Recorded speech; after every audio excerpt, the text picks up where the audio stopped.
Sir, steroids తీసుకోవడం వల్ల రకరకాల కా సైడ్ ఎఫెక్ట్స్ వస్తున్నాయని చెప్తున్నారు.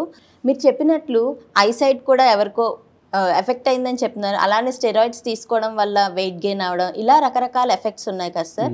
మరి దీనికి సొల్యూషన్ ఏంటి సార్? సొల్యూషన్ ఏంటంటే పేషెంట్స్ చాలా టైంలో ఏం చేస్తున్నారంటే ఆర్థోపెడిక్ డాక్టర్ దగ్గరికి వెళ్ళట్లేదు. నేను ప్రిస్క్రిప్షన్ చూస్తున్నాను.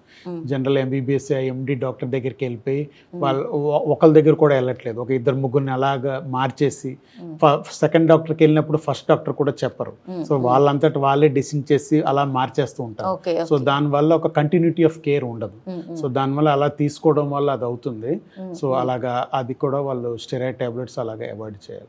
ఇప్పుడు ఏంటంటే ఇప్పుడు మీరు అన్నారు కదా స్టెరాయిడ్స్, అది అవాయిడ్ చేయడమే బెటర్. ఓకే, సో ఫస్ట్ ఏంటంటే మన ప్రాపర్ ఆర్థోపెడిక్ సర్జన్ని కన్సల్ట్ చేయాలి patient. Okay, not a general doctor. So steroids ఏంటంటే మనం అలా తీసుకోవడం అవాయిడ్ చేయడం బెటరు. మెయిన్గా ఏంటంటే ఫస్ట్ మనం మన ఆర్థోపెడిక్ సర్జన్ కన్సల్ట్ చేయాలి.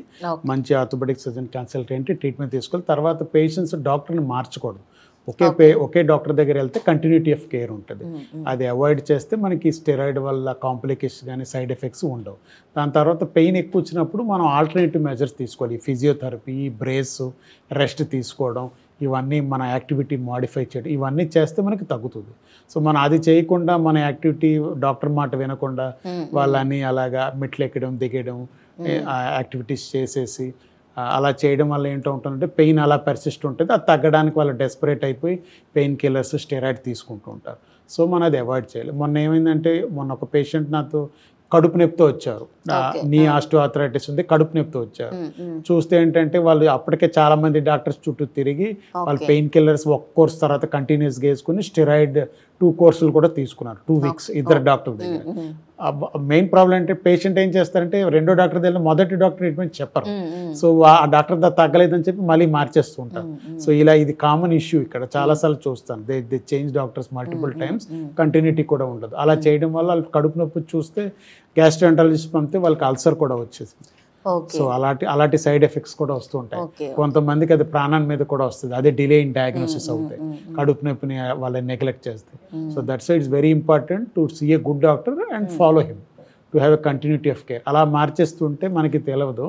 సో అలాగే సైడ్ ఎఫెక్ట్స్ అలా బిల్డప్ అయిపోయి బాడీ మీద ఎఫెక్ట్ చేస్తాయి. So we should follow a good doctor and follow his advice and try all the measures. ఉత్తి పెయిన్ టాబ్లెట్స్ కాదు, ఈ ఫిజియోథెరపీ, రెస్ట్ తీసుకోవడం, మన లైఫ్ని మాడిఫై చేసుకోవడం, యాక్టివిటీస్ని, ఇవి ఈ ఇంజెక్షన్స్ అవసరం అయితే తీసుకొని మన ఈ టాబ్లెట్స్ మీద డిపెండెన్స్ తగ్గించాల్సి వస్తుంది. ఇప్పుడు మనం ఇంజెక్షన్స్ అంటే మీరు స్టెరాయిడ్స్ అనుకుంటారు. ఇంకా చాలా నేను ఇందాక చెప్పినట్టు పిఆర్పి ఇంజెక్షన్ ఉంది, హైల్రోనిక్ యాసిడ్ ఉంది, హైలోప్రెప్ ఉంది, తర్వాత బీమాక్ ఇంజెక్షన్స్ కూడా ఉన్నాయి. అదే ఆఫ్ కోర్స్ అనెస్థీషియాతో ఇవ్వాలి. సో మనకి చాలా ఇంజెక్షన్స్ కూడా మన ఆల్టర్నేటివ్ ఉన్నాయి. స్టెరాయిడ్ ఇంజెక్షన్స్ జనరల్గా యూకేలో ఎవరికి ఇస్తారంటే ఇప్పుడు పేషెంట్ చాలా ఏజ్డ్ అయిపోయి అతనేమో సర్జరీకి ఫిట్ కాకపోతే so as a temporary measure steroid injection సంవత్సరానికి 3 సార్లు ఇస్తూ ఉంటారు. సో అలాగా 3-4 months కాలు వస్తుంటారు, ఇస్తుంటారు. సో అలాగ వాళ్ళ లైఫ్ లాంగ్ వాళ్ళకి రిలీఫ్ ఉంటుంది అనమాట. సో వాళ్ళు ఇంకా పేషెంట్ ఆపరేషన్కి ఫిట్ కాదు అని మనం డిసైడ్ చేసుకున్న తర్వాత వాళ్ళు ఏజ్డ్ అయ్యి వేరే హెల్త్ ప్రాబ్లమ్స్ వల్ల ఫిట్ కాకపోతే అలా చేస్తాం. అంతేగాని యంగ్ పేషెంట్స్, మిడిల్ ఏజ్ పేషెంట్కి స్టెరాయిడ్ అవాయిడ్ చేయడమే బెటర్. మన ఈ వేరే మెజర్స్ నేను ఇందాక చెప్పిన ఫాలో అయితే మనకు అవసరం పడదు. సో అలా చేయడం వల్ల పేషెంట్కి బెనిఫిట్ ఉంటుంది. ఓకే. చాలామంది పేషెంట్స్ ఈ టాబ్లెట్స్ తీసుకొని స్టెరాయిడ్స్ తీసుకున్నా కూడా వాళ్ళకి సొల్యూషన్ రాలేనప్పుడు వాళ్ళు ఇంకా నెక్స్ట్ స్టెప్ ఏం తీసుకోగలరు సార్? సో ఇదేంటంటే అప్పుడు మేము పేషెంట్ స్టేజ్ ఎంత ఉంది, అలా ఎంత సఫరింగ్ ఉందో చూస్తాం.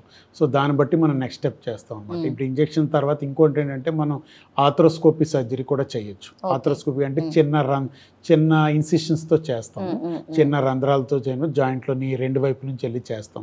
సో ఆర్థ్రోస్కోపిక్ డిబ్రైడ్మెంట్ వాష్అవుట్ చేస్తాం. తర్వాత ఏమో కాండ్రోప్లాస్టీ అని చేస్తాం. ఎక్కడైనా కార్టిలేజ్ డ్యామేజ్ అవుతుంది, దాన్ని ఆస్టియోఆర్థరైటిస్ అంటాం. అది అరగడం వల్లే మన ఆస్టియోఆర్థరైటిస్ వస్తుంది అనమాట.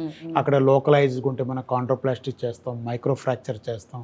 తర్వాత దాంట్లో తర్వాత సెల్ రీజనరేషన్ టెక్నిక్స్ కూడా చాలా ఉన్నాయి. దాంట్లో ఏసీఐ ఉంది, ఆటోలోగస్ కాంట్రాసైడ్ ఇంప్లాంటేషన్ ఉంది, మ్యాసే ఉంది. సో అలాంటి ప్రొసీజర్స్ చాలా ఉన్నాయి. సో బీమాక్ ఇన్సర్షన్ ఉంది, టిస్సెల్ గ్లూతో కల్పిస్తాం. సో అలాగా different types of stages of osteoarthritis బట్టి ఎక్కడైనా ఫోకల్ డిఫెక్ట్ ఉందా దాన్ని బట్టి మనం చాలా టెక్నిక్స్ ఉన్నాయి. సెల్ రీజనరేషన్ టెక్నిక్స్ అవి కూడా వాడతాం. సో అన్నీ చేసేసి ట్రై చేస్తాం. సో దాంతో కూడా తగ్గకపోతే అప్పుడు యాజ్ ఎ ఎండ్ స్టేజ్ మనం జాయింట్ రీప్లేస్మెంట్ కన్సిడర్ చేస్తాం అనమాట. జాయింట్ రీప్లేస్మెంట్లో కూడా మనకి చాలా టైప్స్ ఉన్నాయి. మనకి యూనిక్ కంపార్ట్మెంట్ నీ రీప్లేస్మెంట్, ఒకే కంపార్ట్మెంట్ అయితే మీడియల్ కంపార్ట్మెంట్, మీడియల్ యూని కూడా కన్సిడర్ చేస్తాం. దానికి ఏంటంటే కొంత క్రైటీరియా ఉంది. పేషెంట్ కొంచెం యంగ్గా ఉండాలి, లిగ్మెంట్స్ కరెక్ట్గా ఉండాలి, మూమెంట్స్ కూడా ఫుల్గా ఉండాలి, అప్పుడు అది రిజల్ట్ బాగుంటుంది. లేకపోతే total joint replacement consider. Total joint replacement కూడా చాలా కంపెనీస్ ఉన్నాయి. దాంట్లో టెక్నికల్గా కొన్ని టైప్స్ ఉన్నాయి. క్రూషియేట్ రీటైనింగ్ అని, క్రూషియేట్ సబ్స్టిట్యూటింగ్ అని. సో అప్పుడప్పుడు కాంప్లెక్స్ ప్రైమరీ అంటాం. సో ఆ డిఫెక్ట్ ఎంత ఉంది, ఆస్టియోఆర్థరైటిస్ సివియరిటీ బట్టి కొంచెం ఇంప్లాంట్లో టైప్స్ మారుతూ ఉంటాయి. సో ఇంప్లాంట్లో కూడా చాలా టైప్స్ ఉన్నాయి. కొన్ని మంచి ఉన్నాయి, లోకల్ మేడ్ ఉన్నాయి, అమెరికన్ మేడ్ కంపెనీస్ ఉన్నాయి. సో ఒక్కొక్క దానికి ఒక్కొక్కటి సర్వైవల్ రేట్స్ ఉన్నాయి. సో అది చూసి మనం పేషెంట్ ఎఫోర్డబిలిటీ అది చూసుకొని మనం ఆ ఇంప్లాంట్స్ వాడతాం అన్నమాట. దాంట్లో కూడా మనకి ఫిమరల్ ఇంప్లాంట్ అని ఉంటుంది. పైన థై బోన్కి ఫిమర్ ఇంప్లాంట్, కింద టిబియాకి టిబియల్ ఇంప్లాంట్, మధ్యలో ప్లాస్టిక్ వేస్తాం. Okay sir.